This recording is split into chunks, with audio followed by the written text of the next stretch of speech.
Hello, and today is National Dance Like a Chicken Day. I'm really I'm really grasping at straws for themes. But as I am rather chicken related, I can't pass up this opportunity to sh shamelessly promote promote my chickenness, uh, especially in my favorite chicken book, The Chicken Kabbalah of Rabbi Lamed Ben Clifford. And yes, yes, you're ashamed. No, I'm not much of a puppeteer. Constance can make this chicken do, do wonders. Okay. Anyway, it actually is National Dance Like a Chicken Day. Why on earth? I don't know, but it was just so absurd that I couldn't pass up the chance. Now I'm going to. The whole title of the book, of course, is Chicken Kabbalah of Rabbi Lamed Ben Clifford, and the subtitle is A Dilettante's Guide to What You Do and Do Not Need to Know to Become a Kabbalist. Um, I It's kind of a cute, uh, funny sort of spoof. I invented a rabbi to so I could quote myself, you know. Uh, but he gives an example, and to give you a taste of it, and I've done this before, uh, but to give you a taste, there's four Kabbalistic worlds and four parts of the soul. Okay, and there's a little tree of life for every one of those. And the Kabbalistic parts of the soul uh, and the four Kabbalistic worlds are all assigned to one of the four letters of the great name of God, Yod He Vav He. So there's that. Now, if you'd look at it, somewhere I've got some kind of a diagram here. Yeah, here we go. I've got an obelisk there. So these would be the four parts of the four Kabbalistic worlds. And down there at the bottom is the material world. And just above that, for the Vav, is Yetzirah, the blueprint world, and the world of angels. And above that is Braya, the world of archangels. And I give the example of like the Thomas Edison of creation. And at the top is Atzilith, where the male and female aspects of deity are still united in bliss. It's where the desire impulse of the supreme deity projects the universal qualities, and in this case of rest. We use the chair as an example. This physical chair is in the lowest Kabbalistic world, but the blueprint of the chair is in Atzilith, the world just above that, and it was designed by angels. And the idea of seating devices, the general idea of all seating devices, was in the world right above that in Braya, and that's the archangel that just has the idea that says people got to sit on their ass every once in a while. And then right above that is just the huge general quality of the singularity, the smooth universal singularity of just the idea of rest. So rest, ass rest, blueprint for ass resters, ass resters. That's as fast as I could do that. Okay, and right below, now we're a reflection of that. Okay, if you can take me seriously with chickens around me. We're the reflection of that. You and me are the reflection of those four cabalistic worlds. And those are the four parts of the soul. Okay, there's the one at the bottom there. That's the nepish, the primitive level. That's that's our body. And the ruach, our intellect, and the Neshima is sort of our intuition. And the chai, and if you want to start splitting hairs, the chai, super Neshima and other things. But the life force itself. Okay. Now, how did the rabbi try to describe those four parts of the soul? He did it by means of, and I'm going to have to find it, a video that never got produced called Let's Learn Chicken Kabbalah. And at the first, he talks about that, the four Kabbalistic worlds. And and he does a thing where he gets into an elevator of a 4-story building. It's goofy, but I think I get the idea. But now, how does that reflect in us? Okay. Now, I've shared this with you before on the morning shows. Let me get a little sip of coffee because I'm still not quite over the cough.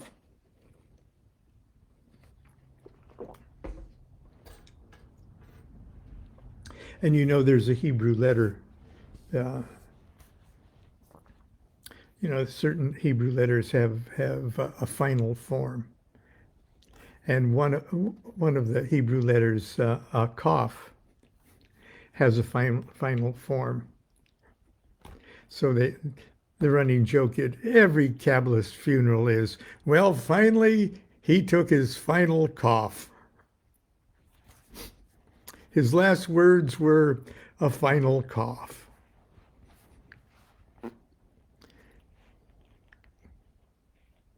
Okay. He tries to show in this video these four parts of the soul that are our own personal meat reflection of the four Kabbalistic parts of the world. Sketch, cabalistic autopsy. Scene 1, location, operating room of morgue. Rabbi's body on table, music, organ music, abide with me. That's a funeral hymn. Abide with me.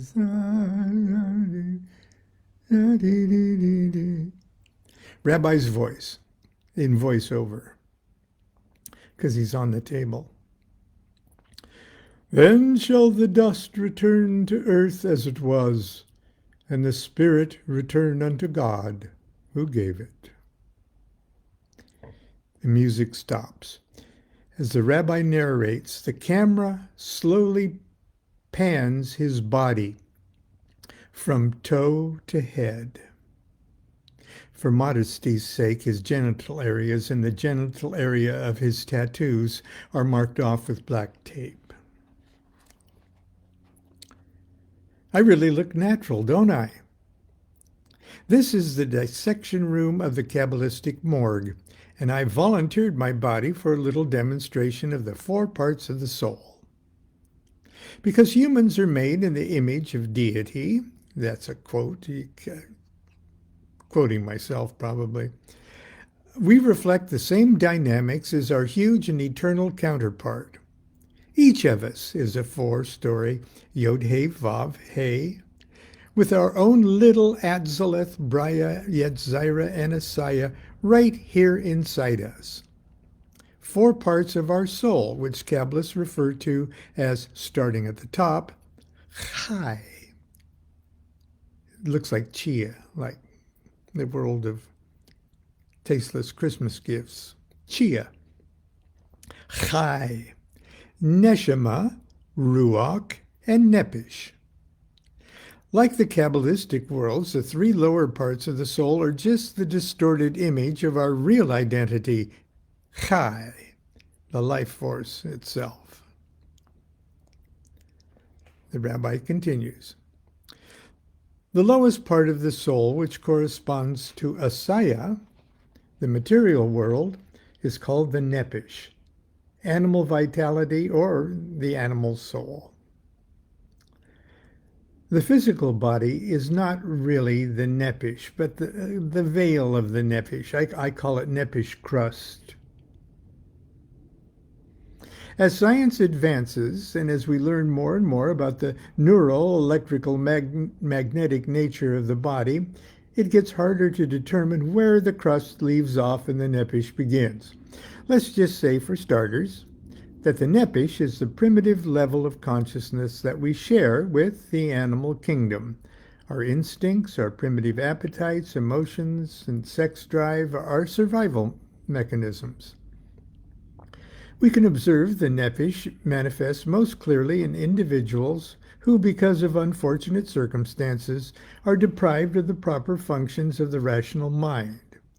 We can also spot it in ourselves, in moments of blind rage, or when we're so frightened of a fire we jump out of a 16-story building, or when we get so horny we forget this fling will ruin our lives. Wild and dangerous as the nepish can be, it makes each one of us a complete, an accurate reflection of the greater spiritual reality.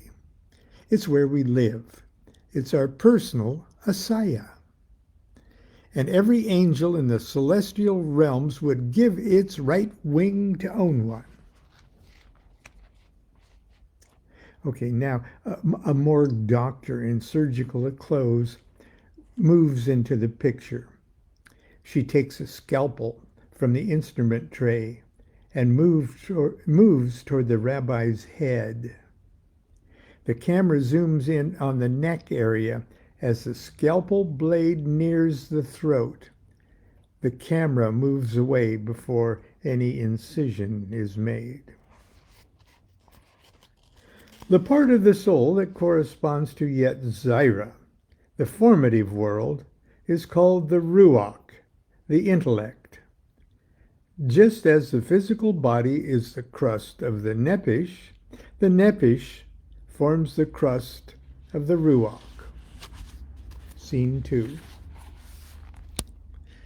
Location: medical laboratory, complete with Bunsen burners, glass tubings, and electronic instruments. Maybe a Tesla coil. Okay. Special effects. The rabbi's severed head is sitting up on its neck, facing the camera. It is resting in a shallow laboratory pan half filled with liquid. Several tubes lead from the liquid to bubbling beakers. The rabbi's head opens its eyes and now becomes the narrator. Rabbi's head. Don't try this at home. This is just a cheap trick to introduce us to the next part of our soul, the ruach. Above the nepish, corresponding to the world of Yet Zaira, and the vav of the tetragrammaton, is the ruach, the intellect, and the vehicle of self-awareness. Now, obviously, my physical head and brain are not the real ruach, because all organic things are just too gross to qualify for ruachhood. But as you look at my head, here in this laboratory pan, I want you to think. If your feet and your legs were amputated, you would still be you, right? And if your arms were amputated, wouldn't you still consider yourself you? Provided science could keep you alive, how much of your body could be amputated or removed before you could lose your you-ness? You might answer you'd still be you as long as you can think and maintain consciousness of yourself. But that's the big ruach lie. Thinking and consciousness are not the same thing. Not the same thing at all. The ruach part of your soul monopolizes your attention to such a degree that you identify yourself completely with the thinking process. Descartes fell for this hook, line, and sinker when he said, "Cogito ergo sum." I think, therefore I am. Ultimately, the real you doesn't need the think part of the equation to maintain consciousness. Even if you could no longer think, there would still be you, and there would still be consciousness. The ruach part of your soul, however, is incapable of grasping that subtle fact. It's unable to transcend itself, to imagine a self without thinking. Like a narcissistic and domineering mother, ruach consumes your full attention, causing you to think about life rather than live it, seek understanding rather than enlightenment, comprehension rather than bliss. The morgue doctor again moves into the picture. She picks up a power drill. The camera zooms in on the rabbi's head as the doctor places the drill tip directly to his forehead at the area of the third eye. The camera moves away before the drilling begins. The rabbi's head continues his narration over the sound of the drilling. The part of the soul that corresponds to Bria, the world of soft cheeses. I had to throw that in. Braya, that's probably. The part of the soul that corresponds to Braya, the creative world, is the hay, and the hay of the tetragrammaton is called the Neshima, the seat of our transcendent awareness. Just as the physical body is the crust of the nepish, and the nepish forms the crust of the ruach forms the crust of the Neshima. Special effects. The camera enters the darkness of the neatly drilled hole in the rabbi's forehead. The rabbi continues.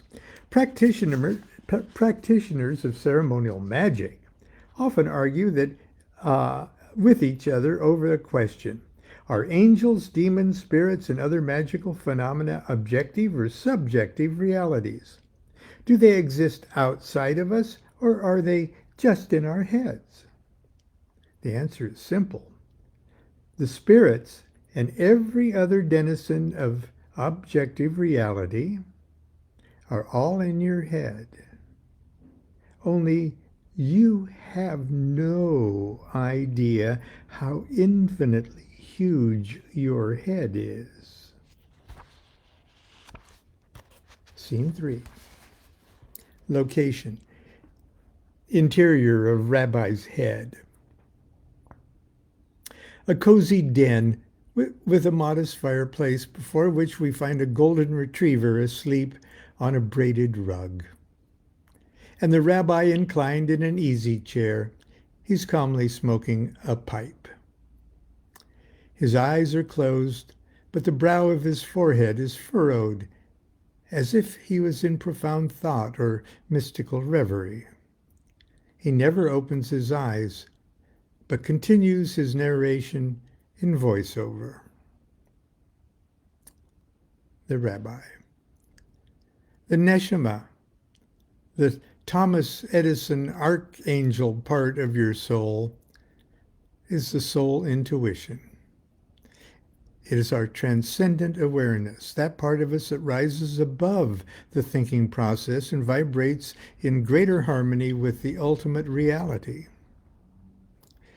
We can't really understand the Neshima because the machinery of our thoughts is based in ruach and can only take in so much information before going into overload and breaking down.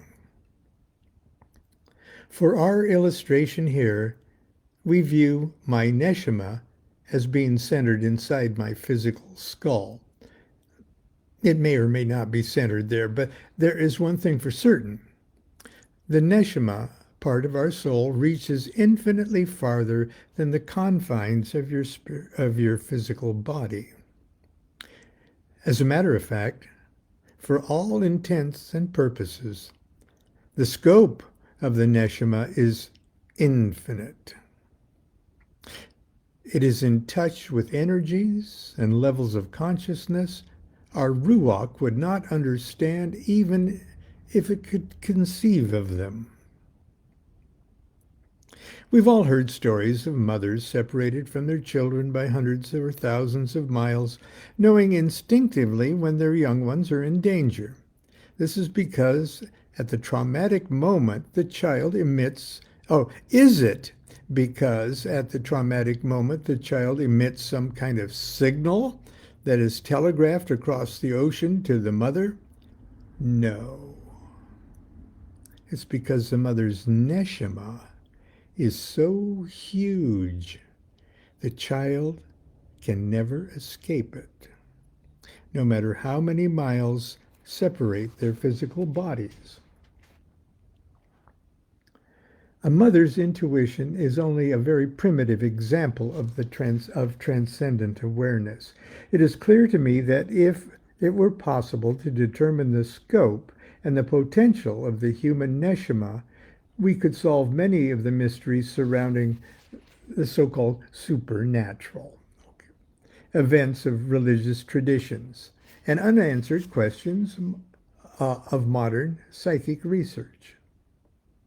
The highest part of the soul that corresponds to Atzilith, the archetypal world, and the yod of the tetragrammaton is called the Chai. So finally we hit the top. It is the undiluted life force itself and our true identity. All the other parts of the soul are veils of the Chai. Just as the physical body is the crust of the nepish, and the nepish forms the crust of the ruach, and the ruach forms the crust of the neshima forms the crust of the Chai. We found the Neshima hard to talk about. Our Chai is even more challenging. Special effects. The camera backs up to reveal that the entire scene of the interior of Rabbi's head is only an image on a television screen. A hand holding a remote clicker comes into view. The hand aims the clicker at the television and pushes the button. The television screen changes to the black and snowy image found in between channels. Over the white noise of the blank screen, the rabbi continues his voice-over narration. We've all seen this snowy image and heard this irritating hiss whenever we tune a television channel that isn't carrying a broadcast signal. Astronomers now tell us that what we are seeing and hearing is nothing more or less than the radiation echo of the Big Bang itself, which emanates hauntingly from the empty space between the stars. I could say echoing everywhere. If we personified this unimaginable energy as a god, it would dwarf to insignificance all lesser forces and beings in the celestial family. Such is the nature of the Chai when compared to the other parts of the soul. Yod, He, Vav, He, Atzilith, Braya, Yetzira, Asaya, Chai, Neshima, Ruach, Nepish. The Nepish lives, and we're starting at the bottom here. The nepish lives but is not self-aware. The ruach is self-aware, and aware the self is living. The Neshima is the essence of life's awareness, but the Chai is life itself, the soul's true identity. If there's any purpose for our incarnations, it is to perfectly integrate the four parts of our soul so that we can function as perfect units of supreme consciousness and uninhibitedly manifest that consciousness on all planes of existence.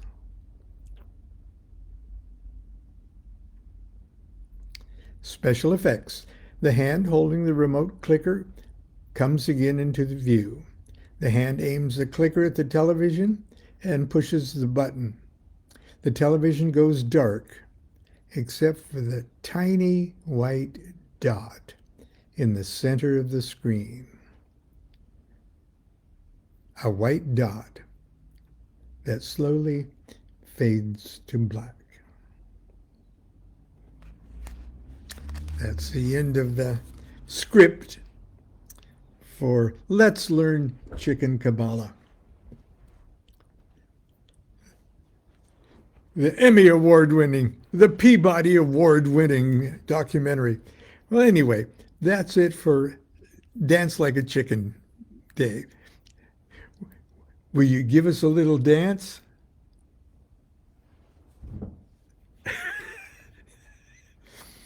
Guess that settles that. Until tomorrow, continue to be good to yourself and be good to each other. Do what thou wilt shall be the whole of the law. Love is the law. Love under will. Go out and dance like a chicken. Send us a video of it. Bye-bye.